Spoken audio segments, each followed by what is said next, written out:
आने वाले लोकसभा चुनाव को लेकर अखिलेश यादव की हुंकार।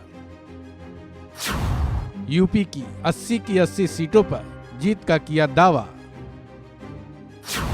क्या है अखिलेश यादव का प्लान?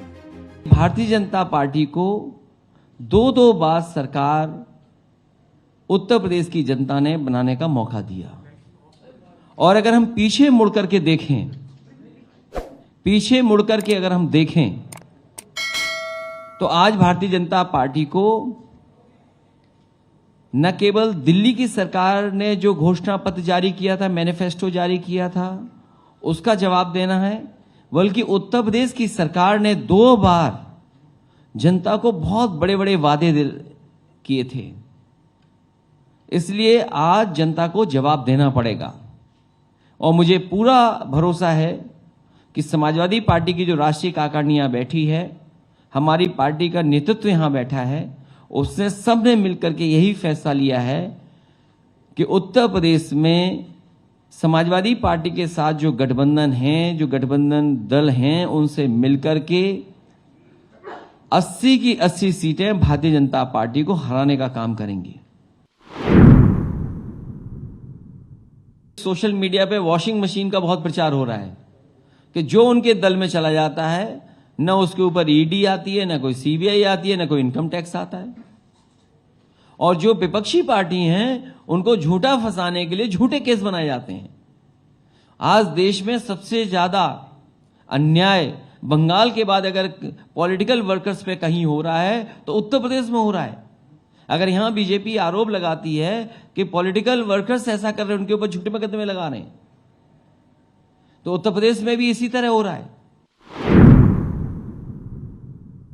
चुनाव शुरू हो गया है, बीजेपी लाख कोशिश कर ले इस तरह की, जनता ये जानती है कि केवल पॉलिटिकल पार्टीज जो बीजेपी को हरा सकती हैं, उन्हीं के घर पर ईडी सीबीआई इनकम टैक्स जा रही है। और जिन ने इन एजेंसियों का दुरुपयोग किया है, पूर्व में कांग्रेस ये काम करती थी, आज कांग्रेस के रास्ते पर बीजेपी है। कांग्रेस खत्म हो गई तो बीजेपी भी खत्म हो जाएगी। भारतीय जनता पार्टी के 2 वरिष्ठ नेता मुझसे मिले थे, क्योंकि उस समय सरकार समाजवादियों की थी। उन्होंने मुझसे यह कहा कि प्रधानमंत्री की कॉन्स्टिट्यूंसी है, इसको 24 घंटे बिजली दी जाए।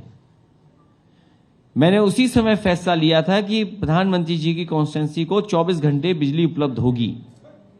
और उसके बाद मैंने उन्हीं वरिष्ठ नेताओं से जो भारतीय जनता पार्टी के थे, उनसे कहा था कि उत्तर प्रदेश सबसे ज्यादा लोकसभा के सांसद जिताता है। उत्तर प्रदेश ने 2 बार सरकार बनाने का मौका दिया है। उत्तर प्रदेश का बिजली का कोटा बढ़ना चाहिए, लेकिन आज भी बिजली का कोटा उत्तर प्रदेश का दिल्ली की सरकार ने नहीं बढ़ाया है। और ये लग रहा है कि ये जानबूझ करके हड़ताल करा करके उन कर्मचारियों को इन्होंने भरोसा दिलाया था एक समय पर कि आपकी सभी मांगों को माना जाएगा। चुनाव से पहले इन्होंने बुला करके कहा था बीजेपी के नेताओं ने, और आखिरकार जब वो अपनी मांग कर रहे हैं तो बीजेपी क्यों पीछे हट रही है? ये संकट पूरा पैदा किया हुआ है मुख्यमंत्री जी का।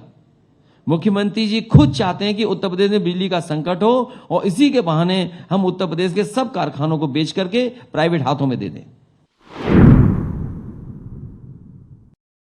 तो मूल भावना थी आरक्षण देने की, मंडल कमीशन की, उस मूल भावना से भारतीय जनता पार्टी भाग रही है। और उसने हमारा और किसी का कंपटीशन खत्म कर दिया। जो कंपटीशन होता था वो खत्म कर दिया। अगर आप मेरिट देखेंगे तो आज पिछड़ों की मेरिट ज्यादा है, जो जनरल में आ रहे हैं उनके बराबर मेरिट में पिछड़े भी पहुंच गए। ये भारतीय जनता पार्टी वो है, अपने स्वार्थ में उन्होंने हमारा कंपटीशन भी खत्म करा दिया।